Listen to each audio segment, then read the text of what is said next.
What's up guys, and welcome back to the channel. In this series we're making a zombie game and zombie AI in Unreal Engine 4. Now we've got a lot of stuff to do in this episode. We're going to be finally getting on with our zombie attacking, and we've also got some other stuff planned as well. So, as we always do with these episodes, we're going to start with importing our new animations. Now, by the time you're probably watching this, and I've uploaded all of the episodes in this series, you'll find that all of the animations should be on a Google Drive folder for you to download. So if you're watching this in the future, all of the files which you'll need will be on Google Drive. You won't have to follow this first part.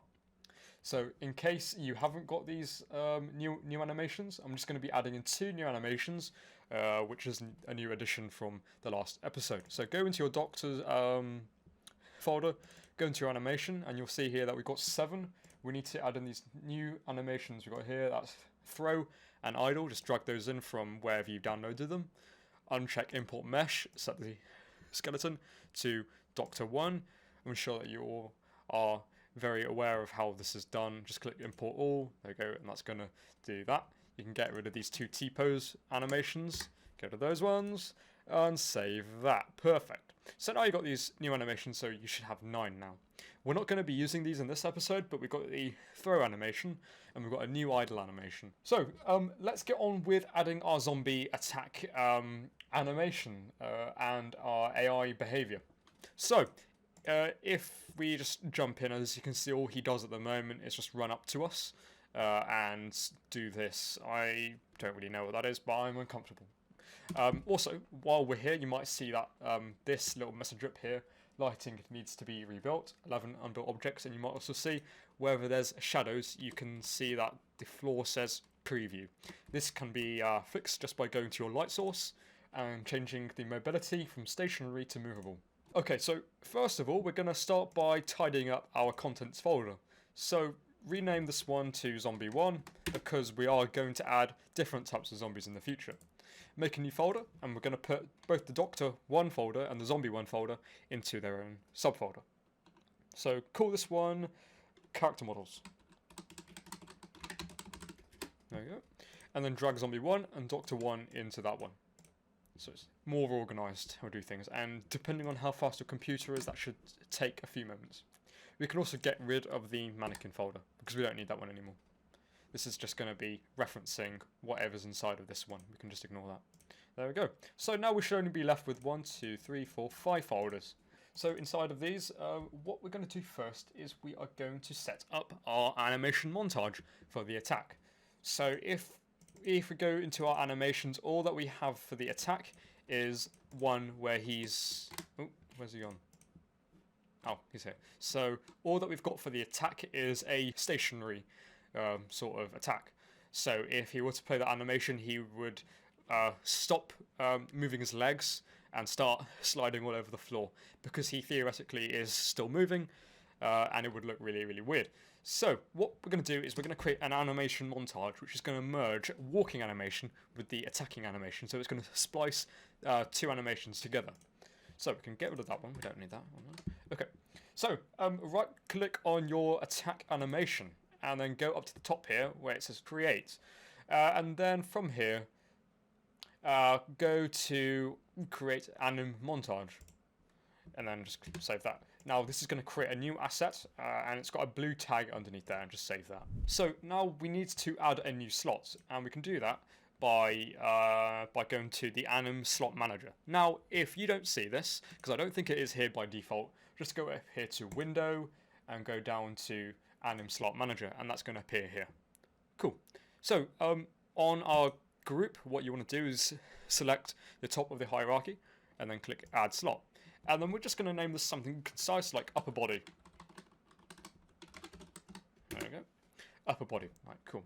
So now that we've got that, go down to this side here where it's the default group dot default slot, and go down to the slot drop down, and under slot name select upper body. There we go. So now this is going to put him into his base pose, and you can simply solve that by getting rid of whatever animations inside of that. So you see that he's got that one in there. You just want to get rid of that. Cool. So that's going to T-pose him. now what you need to do next is get your attack animation and then hold that down and move to this tab here, and then it's going to automatically switch to that tab while still selecting this, and just drag that into there. Cool. For the montage, for the time being, we are done on this part. So we've now got the upper body. You can just save that and exit out of that. Now we need to go into our anim BP. So open up this one. So this is for the zombie. And then go here to anim graph. So this is the very top level of our anim BP. We've got the state machine and the output pose. We're going to do a few changes to this. So unlink this animation pose from the output pose, the state machine from the output pose, and you can do that just by holding down Alt and then clicking on the node. There we go. So that's going to break the link. And then drag off of the output pose and then type in layered blend per bone. There we go. So then this is going to give us the option to do 2 different poses. Cool. So highlight this node, so just select that, and then go to the details panel here, and then expand layer setup, expand 0, and then add a branch filter. There we go. And then under 0 again, what you want to do is you want to set a bone name. Now, I want to split this animation at the spine. So to find the exact name of the bone, go to the skeleton tab, and then find which one it's called. So here we go. And I think that you can show all of the bones if you go to character, bones, and then character, bones, sockets, and bone names. Or is it all hierarchy? Yeah, oh, sorry, so you can get rid of those 2. So make sure that you've got all hierarchy set, and then you can see where the spine is. So let's just select that again. So spine. I think that should be fine if we cut it off there and splice these 2 at that point. So notice how spine is got a capital S. We need to copy that down exactly letter for letter on the blueprint. So go back to layered blend per bone, and then on the bone name, just type in spine. Make sure that you got the capital S, otherwise it will throw up an issue. Compile that. Cool. We can just collapse all of these now. We are done with that. Now what you need to do is you need to drag off of the default state machine, and then you want to cache this pose. So just drag off of this and do cache. There we go. So new save cache pose. And that's going to save it.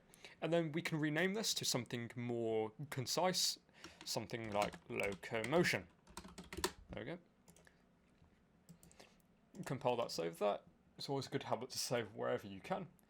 Okay, so now on the first base pose, we want to use this cache animation here. So click anywhere on the graph and then type use cached pose locomotion. And I'll drag that into your base pose. I can probably put that a bit closer. There we go. Okay, so now you want to copy that one more time. And you want to get the slot which we've just made. So drag off of this and then get slots. No, slots? Slot? Default slots? Oh, yeah, okay, so drag off of this and then get slot. Sorry. And then on the slot name, click on that drop-down menu and do upper body. There we go.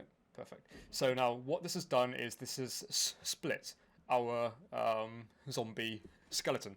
So as you can see here, we've got a T-pose on the top, but we've also got our idle leg animations here, so that looks all correct. And then drag that into the animation pose, the blend pose 0. Compile that, see how that looks. So that's reverted it back to normal. Great, fantastic.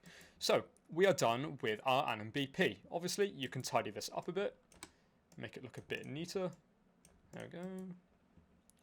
I think that looks fine. And compile that and save that. We're done with both of these. Now let's move on to our AI. So we need to go into our AI folder and make a new Blackboard key. And that can be done by going into our Blackboard and then making a new key. This one has to be a Boolean, so we can make that a Boolean, and then call that player is in range. Okay. So now that's done. We don't need to sync it or anything, no, that's fine. And we are done with the Blackboard. So exit out of that. Now go into your behavior tree. We need to make a new task here. So what we're going to do is go up to here and do new task, and then select blueprint base. There we go. And then as all of our other tasks, you want to start with event execute AI. There we go. Perfect. And also at the end is finish execute. Otherwise they won't finish. Perfect. And then as always, set that one to success. So for our, sorry, we need to rename this. So go into wherever that's saved and then rename this to attack player. So this is going to be our task to actually attack the player. So drag that into your tasks folder. There we go. Cool. And then that should have renamed. Perfect. So off of our event receive execute AI, you want to drag off of the control pawn and then do cast to zombie character. There we go. And then from here, what we need to do is we need to make a task. We need to make an event inside of our zombie character. So compile that for the time being and go into your zombie character. And this is where we are going to make a custom event. So anywhere on your event graph, just right click anywhere and then click add event. And then, where's it gone? And then click add custom event and name this one attack player. There we go. This is going to be the first of many custom events which we are going to be making for our zombie character. So, what we need to do inside of this one is we need to drag off of this one and play our montage. So, play montage. There we go. So this is going to be the montage we just made. So, click montage to play and then select this one. And then in the skeletal mesh component, you want to drag the mesh from the zombie character and plug that into there. In fact, I can get there, it looks better. Compile that and save that. We have now made our custom event for our attacking the player. Or, well, playing the animation to attack the player. What we'll be doing in the next episode is setting up the functionality where he's actually going to take HP from the player's health bar. So we're done with the zombie character for the time being, so you can close out that one. Now, because we made that inside of the zombie character, we can call this function we've just made. This event we just made. So drag off of as zombie character, and then type in attack player. There we go. And it's going to automatically get that from our zombie character. Next, what we need to do is we need to add in a bit of a delay. Now, we set up a montage which has an animation side of it, and we need to allow that animation to play in its entirety before it does anything else. So, in order to find out how long we need to set the delay for, we need to go back to our zombie character, some character models, zombie 1, animations, and go into your zombie montage. And now, at the end, what you want to do is just drag this all the way to the end and get a rough number for the time in seconds of how long you should set your delay to. In this case, I'm going to set it to 2.6. So just exit out of that. So now we've got our number. You can drag off of this and type in delay. And set this to 2.6. So this is going to allow the animation to play in its entirety, and it won't cancel this to do anything else. Drag the completed node in pin into the finish execute node, and then we are done with this task. So now we need to make a service.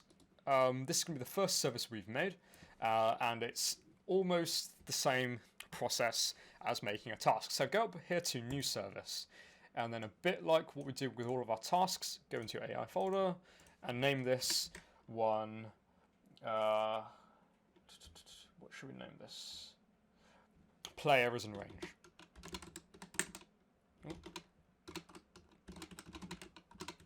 So name this one player is in range, and make a new folder called services. And drag that one into there, and then we are going to start editing that one right now. So we need to make a number of variables inside of this service. So the first variable which we're going to make is going to be our melee attack range. And the reason why we're doing this as a variable is so that it's easily editable if we want to adjust things later on. This one needs to be a float, so we can store a decimal value in it. So set that to float, compile that. You also need to set it to instance editable, so it can be accessed outside of this same blueprint. Set the default value of the melee attack range to be 150. Next we need one more, and that's going to be our blackboard key selector.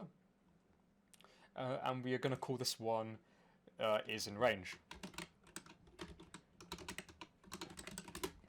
This one's going to be a blackboard key selector. Okay. And again, instance is editable. Can't quite say that. And we don't need to worry about setting a default value for that.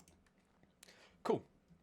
Now let's get on to coding the functionality for this service. So we're going to start things off by using a node called event receive activation AI. So it's a bit different to our tasks. So event receive activation AI. Okay.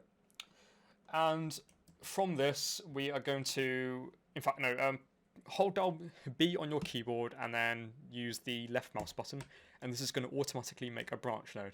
And then you're going to hook up the activation AI to this branch node. There we go. So now drag off of controlled pawn. So this is going to get the zombie pawn. And then we're going to get distance 2. Okay.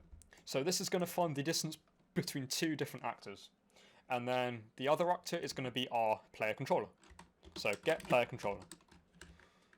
Sorry, get player character, not controller. You want to get the location of the character. If you were to get the location of the controller, it would go to 0 on the level. Okay, now what we want to do from here is we want to get a greater than or equal to. Sorry, a less than or equal to. I always get those mixed up. And then for the second value, you want to plug in your melee attack range. Okay. And then hook that up to the branch node. And then from here, you want to set this as a set the blackboard value as a boolean. So set blackboard value as a boolean. There we go. And then what you want to do from here is get the is in range blackboard selector key and punch that into there and set the value to true. Compile that, and we are done with our service. Okay, so now that we're in our behavior tree, what you need to do from here is go to your sequences, and we're going to give them a bit more of a concise name. So go to your sequence and rename these from sequence to sequence wander. There we go. And then do the same on this one, but give it the name sequence chase player. There we go. Now, what we need to do for this one is we need to add in a simple parallel. So highlight this chase player node here, and then press Ctrl and X to cut that and paste it back in. So that's removed the link. Then drag off of the bottom of here and then do a simple parallel. So what a simple parallel does is it allows the AI to do two things at once. So we've got a main task here and then we've got a background task here. So drag off from the main task and set that to chase player. And then for the background nodes, what you want to do from here is just drag off of here, go to tasks, and do attack player. Now we need to add this service which we've made to our zombie AI to this sequence here. So that's really simple. What you do is you right click on this node here, right click, then click add service, and then BT service blueprint base player is in range. Select that. Now there's one last thing we need to do here. We need to change the is in range from self actor to our player is in range. So this is our conditional. Think of it like that. Cool. So I believe that we are done with that. So make sure that the melee attack range is the same value which you set as the float we made in the service. And I think we are ready to go. So let's test this out. And it is not doing that. So let's see why that is. So there's one last thing which we need to do for our behavior tree, which is why it wasn't working. We need to go to our simple parallel and we need to change our finish mode from immediate to delayed. Okay, now if we save that, this should now work. There we go. So now he's attacking us. Cool, that's fantastic.